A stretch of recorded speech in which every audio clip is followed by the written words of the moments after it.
Assalamu alaikum wa rahmatullahi wa barakatuh. Your Excellency, Ismail Omar Gele, the President of the Republic of Djibouti. Your Excellency, Dr. Abiy Ahmed, the Prime Minister of Federal Democratic Republic of Ethiopia. Your Excellency, Mohammed Abdullahi Farmajo, President of Somalia. Your Excellency Hassan Ali Khaireh, the Prime Minister of Somalia. Representatives of the chairperson of the African Union, if they are here. Your Excellency, Dr. Wargane Gebeyaho, the Executive Secretary of IGAD. Your Excellency, Donald Yamamoto, the U.S. Ambassador. Excellency, distinguished guests, ladies and gentlemen, all protocols observed, good afternoon. Mr. President and Chairman as well, first and foremost, let me say that it's a great pleasure to be here with you today and to participate the continuation of the dialogue between Somaliland and Somalia. Allow me to extend my sincere appreciation to the regional, continental, and international community for your presence here today to discuss a topic of great importance to the Horn of Africa. Allow me to further thank His Excellency, President Ismail Omar Gele, and the people of Djibouti for their warm and brotherly hospitality in welcoming us in this beautiful country. Though we may be separated by land and sea, nothing will diminish the important role you all play and will continue to play in your efforts to bring peace and stability to the African continent.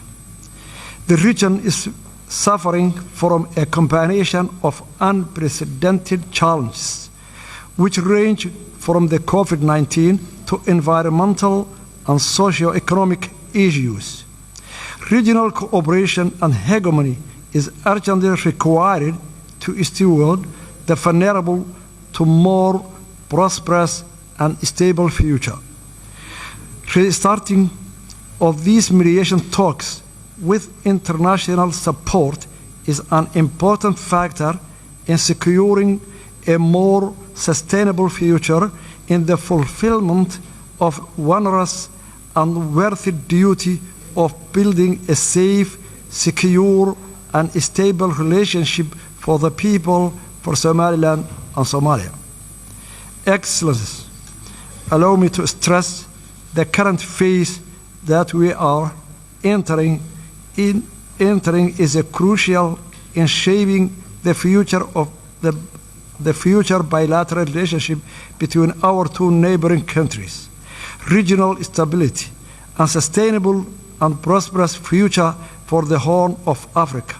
However daunting or important such a task is, I remain confident and optimistic that through our and your attention, commitment, hard work, and dedication, we will be able to contribute to the peace and security landscape across the continent of Africa.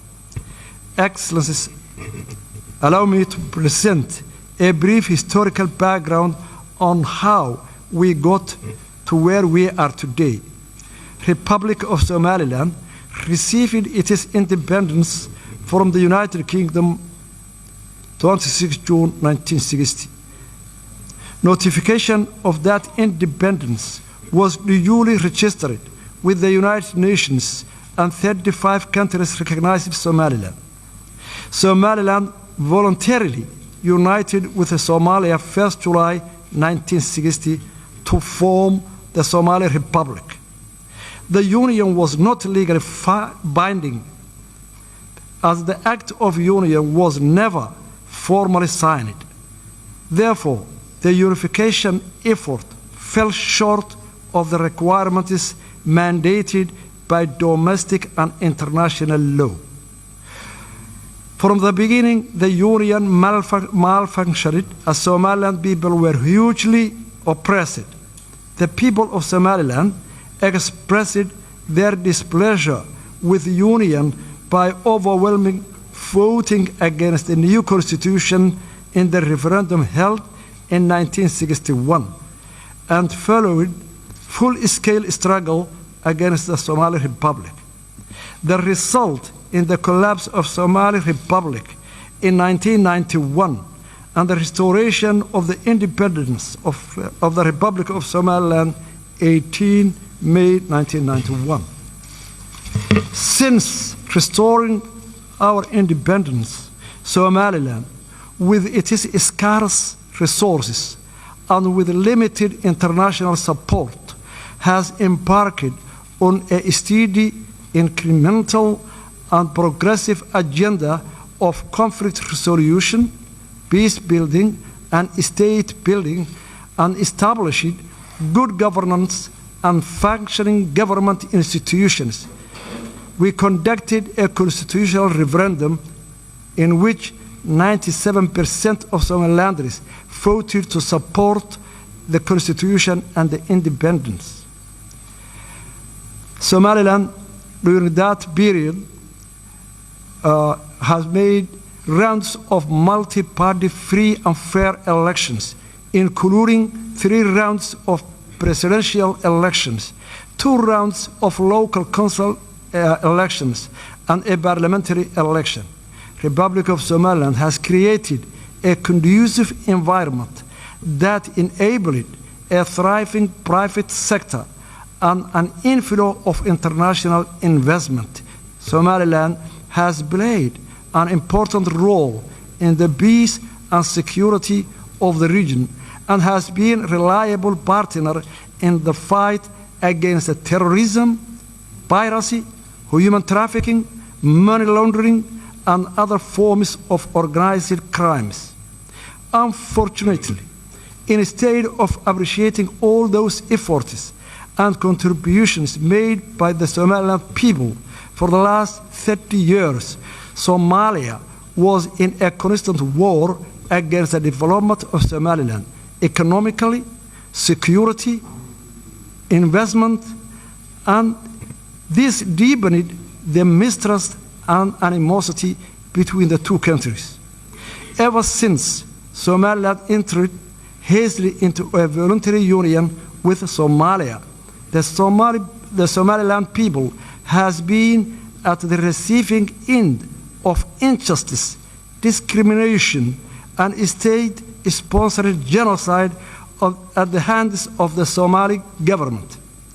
Evidence of the widespread war crimes committed against the people of Somaliland has been fully documented by the United Nations Special Rapporteur for Human Rights and forensic team from Physicians for Human Rights and Somaliland War Crime Commission.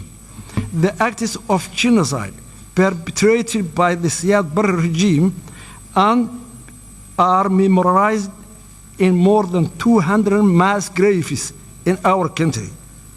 The mass graves, which are still being unearthed, will forever testify to the crimes against humanity committed by the government of Somalia against the people of Somaliland. Therefore, in approaching this present situation in Somaliland and Somalia, it's necessary to have a proper regard to the past and learn lessons from it. The legacy of the oppression against the people of Somaliland cannot be easily swept away. Rather, they must be acknowledged and taken into account when considering Somaliland people's rights to self-determination and independence. The case for Somaliland independence is not unique. This fact is also acknowledged by the African Union mission to Somaliland in 2005. That concluded the situation was sufficiently unique and self-justified in African political history, that the case should not be linked to the notion of Pandora's box. It recommended that the African Union should find a special method of dealing with this outstanding case at the earliest possible date. Furthermore, the 2005 African Union Fact Mission to Somaliland reported that the plethora of problems confronting Somaliland are in part the legacy of political union with Somalia that malfunctioned and brought the destruction and ruin, thereby overburdening the population of Somaliland. Somaliland's claim to independence depends on part its circumstances, including the brief but legal period of independence in 1960. It claims to recognize international borders relating to that period, as can be summarized from the Somaliland's case, unique and demands unique solution. It does not create precedent for other unresolved conflicts in Africa or elsewhere. Somaliland's legal case for independence is the conformity with the international law. Somaliland satisfies the statehood criteria as set out in Montevideo Convention of 1933. Somaliland fulfills the conditions set out in Article 4P of the Constitutive Act of the African Union, which enshrines respect of borders existing on the achievement of independence, since Somaliland borders correspond to those received upon independence from the Great Britain. Somaliland is fully aware that the African context, the exercise of the right to self-determination is linked to the principle of respect for respecting boundaries. Somaliland's case for independence involves restoring borders of it possessed both as a colonial entity as an independent state. Between 1991 and 2000, the Organization of African Union considered to the break-up of two other unions. In 1989, Senegal opted to terminate its 7-year merger with Gambia as Senegambia Federation, and in 1993, Eritrea, formerly seceded from Ethiopia. Furthermore, in supporting the Comprehensive Peace Agreement signed in 2005 and subsequently independence of South Sudan and its admission to the African Union, the African Union has accepted the break-up of Southern Sudan. The International Court of Justice, in its legal opinion on Kosovo, declared in 10-4 vote that the declaration of independence of Kosovo of the 17th February 2008 did not violate general international law because the international law provides no prohibition on declaration of independence. Furthermore, the Arbitration Commission of Peace Conference to Yugoslavia produced a series of opinions on the validity of new states' claim to independence and conditions for recognition. The Commission determined, inter alia, the break-up of Yugoslavia was a case of dissolution rather than cession. Somaliland's pursuit of independence is not a case of cession, but rather dissolution of voluntary union between independent states. A number of African Union member states are also the product of failed union.